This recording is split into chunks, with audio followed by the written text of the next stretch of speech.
Los secretarios acojan a la ley 136 del 94, manden sus excusas por escrito y sea esta corporación la que decida si los aceptan o no, si no serán sujetos de una posible o eventual moción de censura. Eso está en la ley 136 del 94. Bueno, Magali, que no como palabras. ¿A usted? Uy, bueno.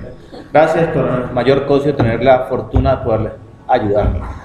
La situación del Valle del Ortigal es una situación que queremos ver desde una visión más holística, más clara, no tan centrada en un tema de conflicto policivo ni de orden público. Actualmente son 1.644 viviendas. Si estimamos eso por 3 nos da cerca de 7.000 habitantes en el Valle del Ortigal.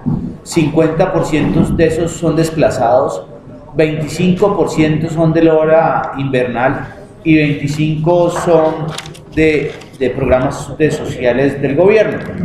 Y ahí empezamos porque es necesario, doctor James Correa, y es un tema que va a tocar ahorita el concejal Roberto Alejandro Muñoz, es quiénes son las personas en situación de discapacidad beneficiadas en el Valle del Ortigal. Hoy no están relacionadas. Estas 8.000 potenciales personas que viven allá ameritan un tratamiento no solo por su condición de migrantes o desplazados forzosos, que hay una diferencia entre desplazamiento forzado y forzoso, que implique una atención oportuna, una atención integral, porque de lo contrario podemos estar trasladando un problema social de un lugar a otro sin darnos cuenta. Antes, cuando muchas de estas personas vivían en asentamientos, veíamos techos de cartón, tablas, guaduas y sabíamos que de fondo había una situación social. Hoy, que se ven ladrillos, que se ven casas, la administración no puede pretender que la situación social de entorno familiar está resuelta. ¿Por qué? Porque por eso la misma ley permitió que cuando estas personas sean beneficiadas con viviendas gratis, durante los próximos 10 años su situación ante el Sisbén sea la misma y se mantengan los puntajes. Deben surtirse unos procesos de reconciliación económica, personal, familiar, que ahí en el Ortigal no se están dando.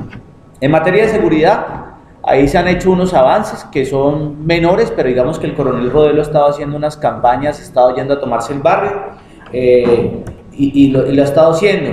Me preocupa en materia de seguridad mucho el tema de una posible o eventual frontera invisible que hay entre el barrio El Ortigal y Chama, producto de un puente que a diario bajan los muchachos de Chama, tratan de echarle hacha, los del Ortigal no prevén. Yo creo que, digamos que ahí es claro que la policía establezca si realmente hay una frontera invisible o no. El secretario de gobierno, como siempre, desmiente que en Popayán existan fronteras invisibles y de pandillismo. Eso ya es una situación normal en él, desconocer algunos problemas.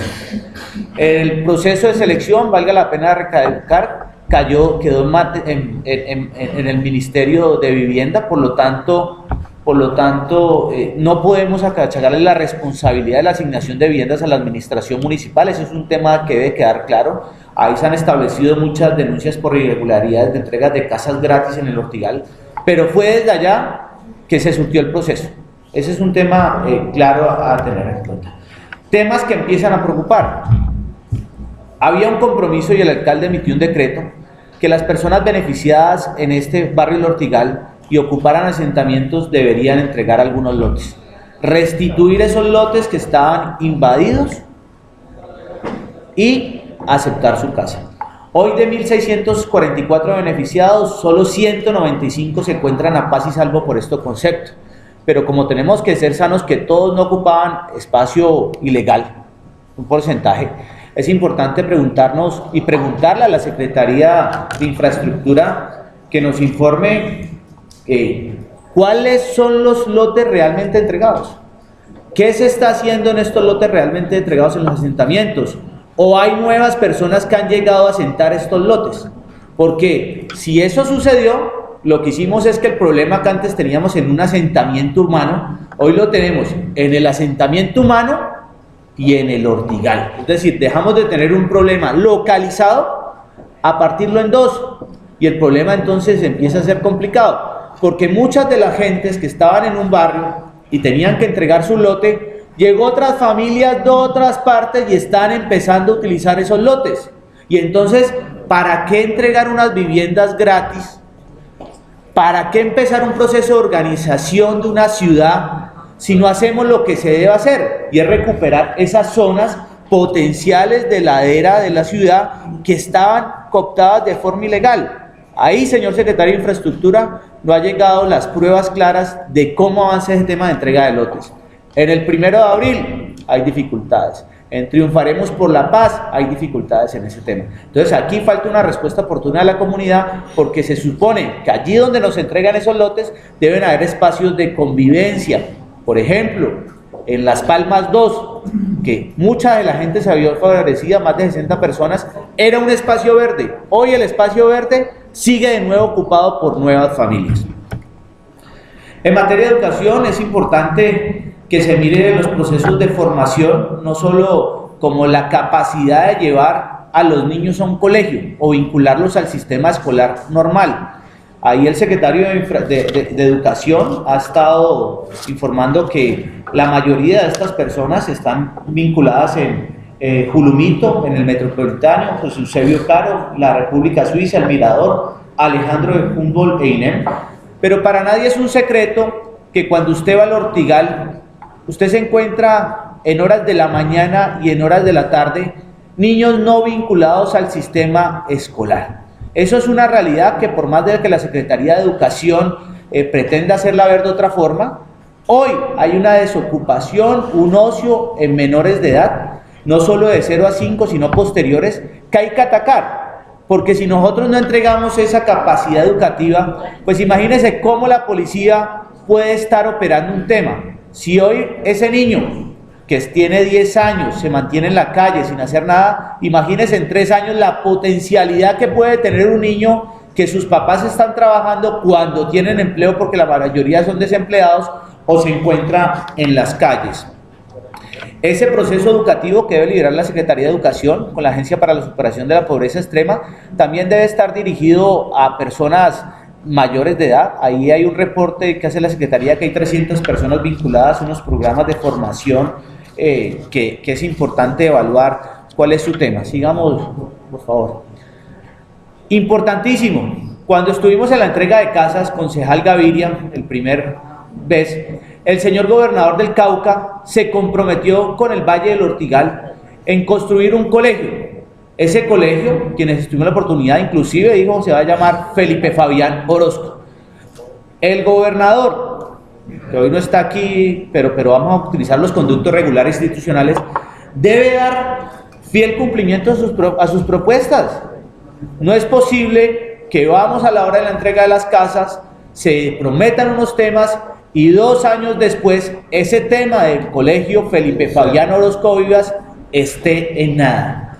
Debe ser una exigencia colectiva, en el buen sentido de la palabra del señor gobernador, que con la mayor presura posible se construya este colegio en el barrio El Ortigal. En materia de tránsito, debo reconocer que ha sido una secretaría que hoy ya tiene un tema de reductores de velocidad en el barrio, está totalmente señalizado. Para ser un barrio nuevo tiene ese tema, tiene 7 rutas, pero hay dificultades. Por ejemplo, ahora las grúas se mantienen en la entrada del Ortigal porque es solo la única entrada y la única salida. Es muy fácil pararse en la entrada del Ortigal a parar motos y a parar carros. Ahí hay que hacer un tema que sí es integral, de formación, aprovechando los temas, porque tras de que están en unas condiciones que hacerlos, pues empezar a parar grúas ahí no está. Yo creo que lo que más deberían hacer los agentes que están con las grúas ahí es hacer un control de ingreso y salida al barrio del Ortigal. Yo recibí los reportes de accidentes de tránsito que hay ahí, no son muchos, realmente son más los magnificados, pero ahí, señor secretario, el tema es un tema de formación, más de que las grúas ahora, pues por ahí no se les van a volar por ningún potrero. O sea que ahí sí no van los retenes por Facebook, los grupos, pero ese no debe ser el ejercicio de una Secretaría de Tránsito que está en un proceso de formación, y menos con una comunidad que está en proceso de reconsolidación. En materia predial, le solicita la información con el concejal Roberto Alejandro a la doctora Nancy. La doctora Nancy nos informa que solo el 10% de los contribuyentes han realizado su pago de predial, es decir, 164% de las casas. El año pasado, concejal Estela, José y Luis Enrique, le propusimos a la administración que aplicara un descuento del 50% de manera transitoria por 2.5 años mientras se surtía el proceso de reconsolidación económica y social de estas familias. Lastimosamente, la administración no quiso acoger esa proposición, pero nos preocupa que no se haya pensado esa posibilidad.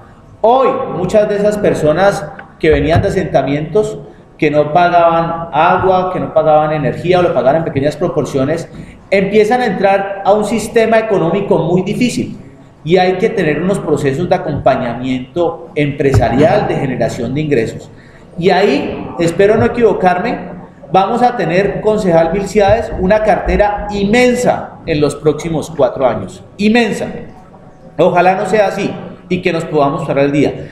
Hoy la administración no puede ir al Ortigal a decirle a la gente que es que fue el consejo el que no fijó unas tarifas para el Ortigal, porque hubo una proposición sobre la mesa y este no es el momento para venir a hacer modificaciones en materia predial porque no se surtieron el año pasado.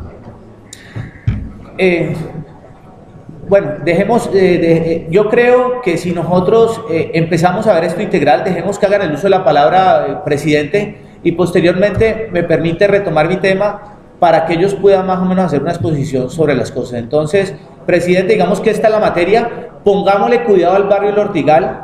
Pueden haber muchas dificultades a futuro, y es el momento oportuno como concejales de discutir un tema de ciudad más que un barrio, por lo que se acaba de decir, porque tiene muchas diferencias. Ahora, hay barrios vecinos, Lomas de Granada, Chama, Lomas de Confacauca, Los Naranjos, que de alguna u otra forma deben formar parte integral de este proceso de reconsolidación. Yo critico del gobierno nacional que en el proceso de adjudicación no haya sido más selectivo en algunos temas de entrega de casas. Si usted en una misma botella mete, discúlpeme la comparación odiosa si hay algunos habitantes del Ortigal, mete una araña, una hormiga y una cucaracha, se van a terminar acabando en una botella. Usted tiene que lograr que esa cucaracha, que esa hormiga, que esa araña, en sana comparación, se vuelvan amigos, que tengan procesos de reconstrucción del tejido social. Sin procesos de reconstrucción del tejido social va a ser imposible para la policía, va a ser imposible para cualquier persona lograr que en el largo, corto y mediano plazo la situación del barrio del Ortigal sea diferente. Reconocer que hoy es más la gente buena en el Ortigal que la gente mala, pero sí se necesita un liderazgo desde la administración, desde la acción gubernamental, que nos permita que ese barrio sea un modelo a seguir en paz y en materia de convivencia. Gracias, señor presidente.